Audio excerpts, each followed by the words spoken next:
Hi, my name's Tyler. I am a medical student, and today I want to talk to you guys about something in medical education that is shocking to me. It's not something that they're necessarily telling us, but it's something that they're leaving out.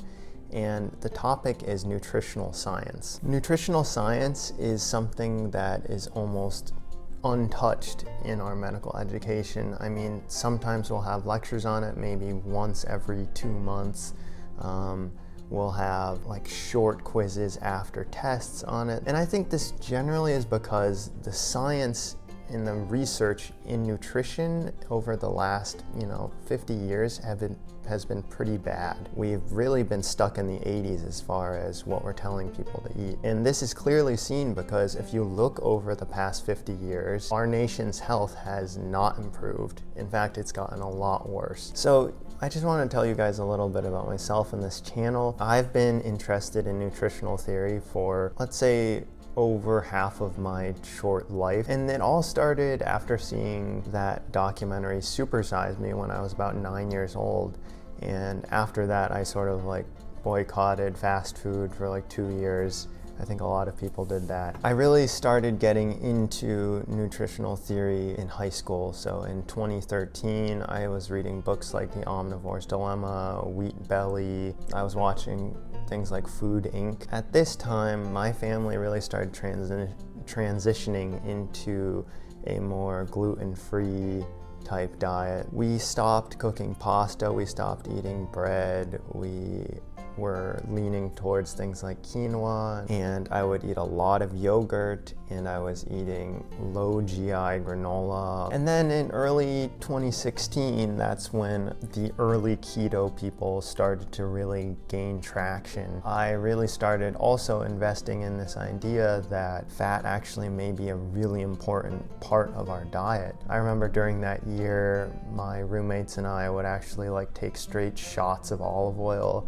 eating tons and tons of eggs and just with tons of cheese and pork rinds. We were taking our ketone levels with ketone strips. So also in college, I took a food philosophy course, and in that course we read a lot of Michael Pollan, and we also watched a lot of his series Cooked on Netflix. This is when a lot of things started to change for me, because one episode, and that episode was the fermentation episode, but it focuses on fermentation and this nun named Sister Noella. Sister Noella is making this really old recipe fermented cheese, and it shows her entire battle of maintaining this tradition against this whole food industry obsession with antisepsis. And then in 2017, and this was sort of when keto was really starting to get up there, and it still is there now. This is when I watched The Magic Pill, which is on Netflix also, and The Magic Pill is one of the most influential and convincing arguments for keto in my opinion, and this really showed me that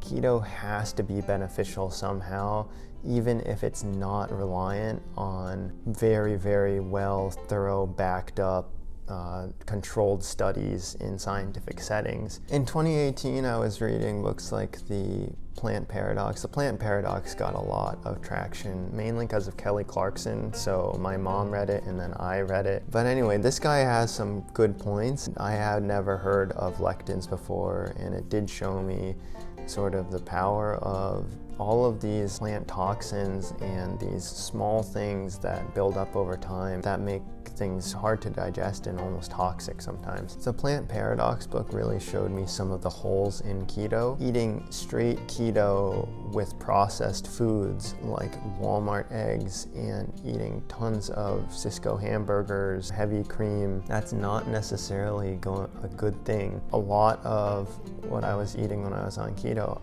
I wasn't gaining any weight, and I was super lean, but my stomach never felt good. So after considering Gundry's book, which is The Plant Paradox, and also Eat Dirt by Josh Axe, which is a really microbiome-centric argument, it really started to form a more compelling argument and a more comprehensive argument for me for one of the biggest holes in the ketogenic diet. And this hole is basically that some of the healthiest pockets in the world, where they have the longest life expectancy and the lowest rate of heart disease, some of these places like Okinawa, Japan, and a place in Costa Rica and Ikaria, Greece, they are eating carbohydrates. So what is this? And so through all these studies, for me, they've all converged into one argument, and this is that we need to start being more aware of the trillions of microbes that are living on and in us, because they are the key to our health. It's really that simple. These microbes help us digest things, they help us stay immune to things. They're basically the gatekeepers between our cells and the cells and toxins in the outside world. And not only have we been ignoring these microbes, we've been actively waging war against them. So we've had a massive antibiotic campaign, tons of research go into NSAIDs, acid reducers, and other industrial foods. And we'll probably never get extremely well-controlled studies into the whole microbiome thing. And we'll never, I can pretty much assure you, we'll never know the exact role that every single species of our microbiome plays in our health. From what I've seen, the existing evidence is really strong already, and we really should act now. So some of these like nutritional pariahs, rogues, Dr. Gundry and Josh Axe, are literally curing some of the most complicated and misunderstood diseases that our nation is facing right now. So these diseases include autoimmune diseases, so rheumatoid arthritis, lupus, multiple sclerosis, ALS, metabolic syndrome, diabetes, hypertension, obesity, cancer. And billions of dollars every year are spent on treating these diseases, and billions more are spent on finding new drugs and solutions to these problems that really only act as band-aids in the face of massively misunderstood and growing problems. And all these people, all these dietary practitioners are doing is basically encouraging the growth, the relationship between our bodies and the trillions of bacteria and microbes that live in and on them. So this is what I think is the massive void in medical education today. When we think about nutrition in medical education, it's pretty soft scientifically. It's almost like fluff. We are promoting low fat, whole grains, that whole mantra constantly. So this here is what I believe is the problem. And what I'm trying to do on this channel and what I'm trying to do at home here is just do something. Because dietary and nutritional science has been really polarized, politicized, and it's basically not scientific anymore. If you look at what the last 50 years of nutritional science has given us, we have gone from 14% obesity rates to 40%. Type 2 diabetes has gone from 1 to 10%. So we must be doing something wrong. This is just me trying to interpret the things I've read and form a more cohesive explanation, because the cold hard truth in nutrition is that there probably will never be a cold hard truth. I don't think we will ever be 100% certain about anything. And since the current state of nutritional science and dietary science has led to this disastrous result, I believe that we need to just work off the things that we see are working. And that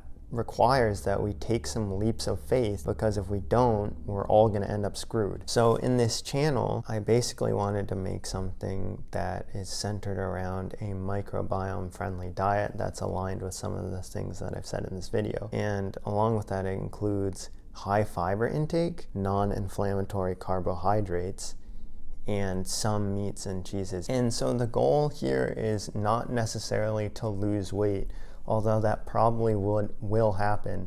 The goal is basically just to make you feel better. It has made me feel immensely better over the last year or so that I've been doing this. This way of eating and this lifestyle change is also meant to reverse autoimmune diseases or metabolic syndromes It's also meant to prevent yourself from getting autoimmune diseases or metabolic syndrome later on in your life. And if there's one thing I can guarantee here to close, it's this.